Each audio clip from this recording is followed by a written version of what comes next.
Hey, this is Pamela Riemenschneider. I'm the retail editor for Blue Book Services, and this is Produce with Pamela. And again, I have my friend Heather here, and we're going to talk about pumpkins. And it's mid-November now, or early November, and I'm sure that every grocery store in America is like, if they haven't already sent their pumpkins to the food bank, they have a bin of pumpkins somewhere going, what are we going to do with these? And, you know, the internet says you can eat them. And actually, Four Seasons Produce has a really great chart of which pumpkins, of these funky pumpkins, that you can actually eat, which I sent that to Heather last year, and she was super grateful because, you know, it's a handy guideline, because this, no matter how much your super crunchy friend tells you, you do not want to eat a jack-o'-lantern. No. Have you tried eating a jack-o'-lantern? I think I've tried one time, and they're so bland. Like, there's like no amount of seasoning is going to make it taste like pumpkin. It's gonna be just like mushy cinnamon. Mushy, stringy. Yeah. Mushy and stringy. Yeah. And so much water. Yeah. Yeah. And somebody told me that you can actually like hollow it out and bake stuff in it. No, yeah, no. It's not even worth it. No, not worth it at all. So the pumpkins that I have cooked with before are sugar pumpkins, the pie ones that are like shaped like this. Yeah, we think we've got one over here, one of those teeny tiny ones up there. But now, over the last couple of years, all of the stores have been having these like crazy wacky pumpkins. But they sell them as decorative. Yeah, they sell them as decorative. They don't tell anyone. Well, at HEB yesterday, I was really surprised. They still had pumpkins. And every year before that, they've always been out by now. Like, after Halloween, they would, like, get rid of them. But yesterday, they still had sugar pumpkins, which is good for Thanksgiving and stuff. But they also had these guys in next to it, and they were 79 cents a pound. So they were selling it as produce. Oh yeah, they were selling them as produce instead of as decorative. I've never seen that before. Up until then, though, they were selling them as decorative. They were selling them as Sandra Lee tablescapes. Yeah, and no one actually does it, do they? Do they? Okay. Anyway, so you cooked these before. Yes. What did you learn the first couple of times you tried to cook these?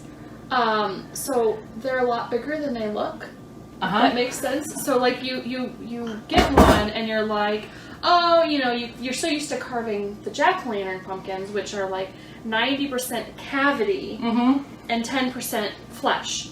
These guys have these super tiny cavities. So if you're harvesting them for seeds, which is what I do, yeah, not so much. It's a waste of energy because you need almost a bandsaw to get through to the skin.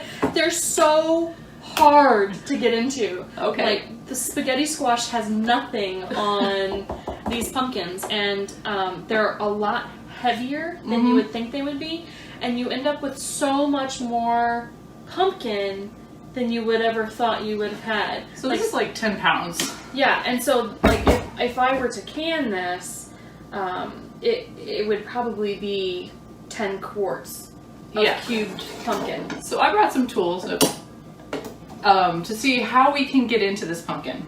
And one would think you could just take your chef knife and, you know, cut right into it, because you can do that with a carving pumpkin, right? Yeah. So it's gonna break my. Yeah, I'm gonna first of all lose my thumb, and second of all, it's snapping already. Yeah, like the pumpkin. Now my knife is stuck. Yeah. All right, this is dangerous.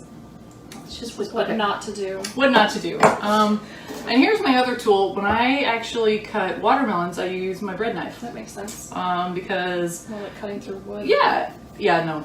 This is like already like this is a hard no.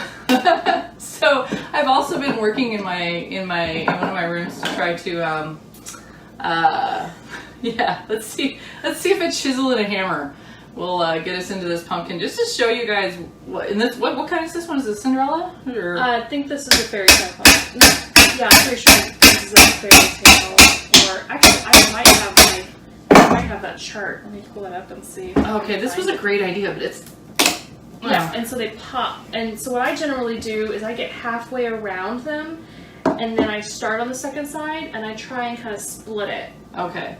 So I try and get halfway cut, and then I use force to just kind of break it open at that point, because they're so hard to get open and almost not worth it. You can like start baking them a little bit to soften them up some. I personally don't like doing that because then they might get too soft for canning. Because you don't want to can puree.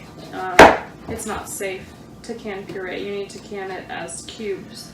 So I'm thinking the bottom line on this is that you really have to like pumpkin to be willing Or to be super cheap. Well, because then once we get in here, how the heck are we gonna get this skin off? I use a potato peeler. Okay.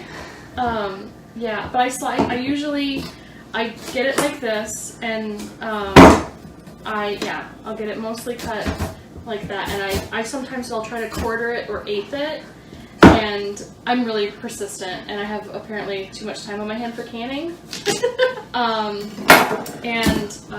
See, the cavity is not nearly as big as you would think. Yeah, There's so a ton of take a look in flesh. there. This is what the pumpkin looks like. Tons of flesh. It smells really good. Yeah, it does. Actually smells like Sweet. cucumbers Yeah. to me. Yeah, that actually smells really good. So the top of this was starting to get a little squishy, right? Whereas I at the think bottom. it's darkening. Yeah. This one's not. This one was getting a little squishy. I grew this one. Oh, okay. It's just old. I think it's desiccating a little bit. But they're really hard to get open, but they're actually not as hard to peel. I think it's just the hardness of the whole flesh. But I just use like a potato peeler and just peel off Okay. the rind and Kind of like a butternut squash. yeah. Yeah. And so it's not so bad. And then I just get an upper arm workout and, and dice it up. And they make great, like you can stick it in an Instant Pot like this if you wanted, and it comes right off the peel. You could just stick this in an Instant Pot? Yeah, I quarter it. How long would you put it in there for? Probably like 20 minutes. Okay, 10, we'll do that 15 minutes. and we'll be back. So we're pretty much done here.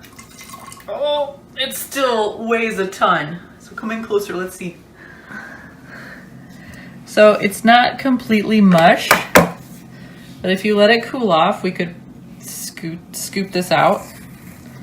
And then after that, you puree it to make it into pumpkin pie, pumpkin soup, pumpkin something. Those are the only two I know of to use for pumpkins. Roasted pumpkin, like instead of butternut squash or something. Roasted pumpkin, yeah, but wouldn't you roast it from whole? Yeah, I mean, maybe at this like point, slice it into yeah, or you could ribs. saute it when it's this point, so you can just like put some herbs and butter and. Sounds like a job that's going to have to require a lot of bacon to make it tasty. Yes, yes, lots of pig butter and.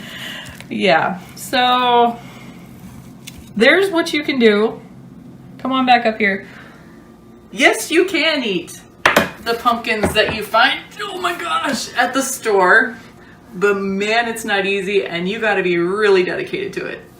So this was another episode of Produce with Pamela for Blue Book Services.